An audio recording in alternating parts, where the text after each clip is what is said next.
Amis de YouTube, bonjour et merci d'être avec nous. Vous êtes dans la matinée Étienne sur Twitch. Ça fait 5 ans qu'on lit les journaux tous les matins, qu'on se penche sur l'actu et on voulait partager cette info avec vous absolument. Ce mardi matin, ça parle d'amour. Ça parle d'amour, ça parle de love, ça parle de mariage. Et l'article est un peu étonnant. C'est un article du Figaro qui nous dit, je vous montre ça tout de suite, est-ce que le mariage protège contre le cancer? Vous allez voir, il y a des trucs un peu étonnants. Je vous montre l'article.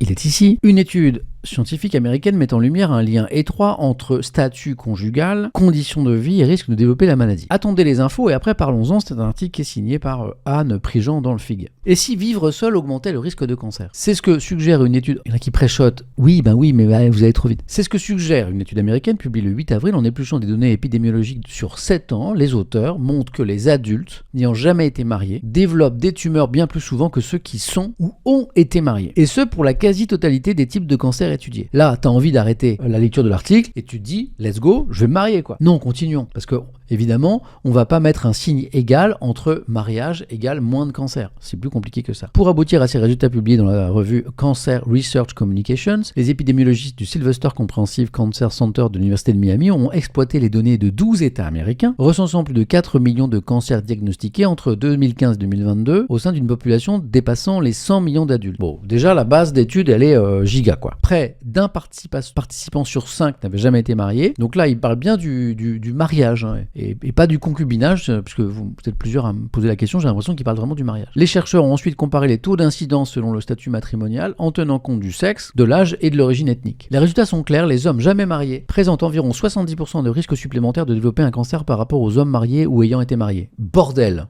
Pardon, j'ai envie de le dire, bordel de merde. Je relis. Les hommes jamais mariés présentent environ 70% de risque supplémentaire de développer un cancer par rapport aux hommes mariés ou ayant été mariés. Chez les femmes, l'excès de risque atteint 85%. Nom de Dieu! Les écarts sont particulièrement marqués pour les cancers dits évitables liés au tabac, à l'alcool ou aux infections. Et on commence à comprendre pourquoi. Hashtag hygiène de vie. Bah oui. Les hommes célibataires ont ainsi près de 5 fois plus de risque de cancer de l'anus, mesdames et messieurs. Et les femmes près de 3 fois plus de risque du cancer du col de l'utérus. 2 cancers étroitement associés au papillomavirus humain, HPV. Corrélation n'est pas causalité. Bien sûr, on va y venir. En revanche, les différences s'estompent pour les cancers bénéficiant de programmes de dépistage structurés, ceux du sein, de la prostate, de la thyroïde. Ces résultats suggèrent que des facteurs sociaux comme le statut marital, peuvent constituer d'importants indicateurs du risque de cancer à l'échelle de la population, dit le professeur Paolo Pinheiro, qui est le principal auteur de l'étude. Que les célibataires se rassurent, si vous n'êtes pas marié dans le chat. Personne ne prétend que le mariage protège directement du cancer. Bien sûr, ce n'est évidemment pas le mariage en lui-même qui agit mécaniquement contre la maladie, ça n'aurait aucun sens. Il s'agit avant tout d'un marqueur de comportement et de conditions de vie, dit Gwen Méviel, qui est épidémiologiste à l'Institut Gustave Roussy en France, à Villejuif. C'est le mode de vie, bien sûr. Ces résultats s'inscrivent en réalité dans le champ bien banalisé des déterminants sociaux de la santé. Il existe un lien causal, mais il est indirect. Le fait d'être en couple donne accès à des ressources, à des comportements qui favorisent un meilleur état de santé, explique le professeur Cyril Delpierre, travaille à l'INSERM. Alors évidemment, le sujet peut prêter à sourire. L'exposition aux beaux-parents referait monter les risques, me dit Astia Lavista, ça dépend des beaux-parents. Est-ce que si tu es marié plusieurs fois, ça réduit les risques d'autant, dit Pingouin Positif? A priori non. Lucie Liberté dit, et on finance de telles études? Et oui, avec de l'argent public.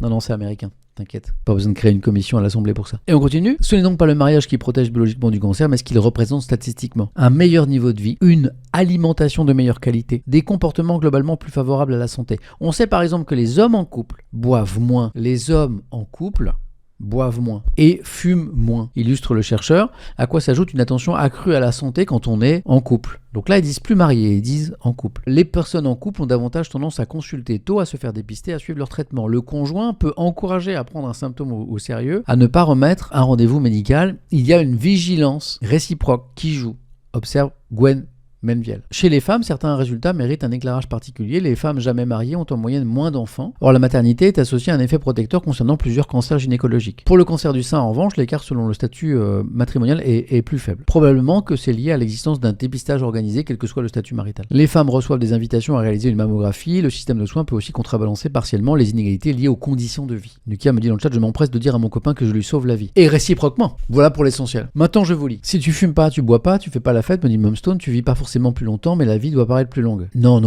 objectivement, non. Ça réduit le risque de cancer dit évitable quand même. Et qu'en est-il de la prise de poids en couple? Là, j'avoue qu'il y a un vrai sujet. Réla, Samuel, épouse-moi, trop tard. Mariette, Lison, je suis sûr que vous êtes très inspiré. En tant que célibataire, 0 alcool ou alors exceptionnellement ni clope. Bien sûr. Les hommes en couple boivent moins, normal me dit Goodies, ils n'ont pas le droit d'aller au bar après le boulot avec les collègues. Je connais pas mal de pères, me dit Sleepy Tomio, pour qui c'est pas vrai qu'ils boivent moins. Moi je connais des hommes, me dit Cyril, en couple qui boivent plus, soit pour oublier, c'est du propre, soit parce que leur conjoint ou conjointe boit aussi. Il y a quand même un léger souci de causalité, me dit ouais, c'est pas le mariage qui empêche de tomber dans l'alcoolisme, c'est plutôt l'alcoolisme qui empêche de trouver une femme. Ouh. Attendez, je descends en bas du chat. Encore un article pour inciter à la reproduction et un repeuplement, dit Asti. Mais faites des gosses, bordel! Les couples libertins qui vont être immortels. Comment ça?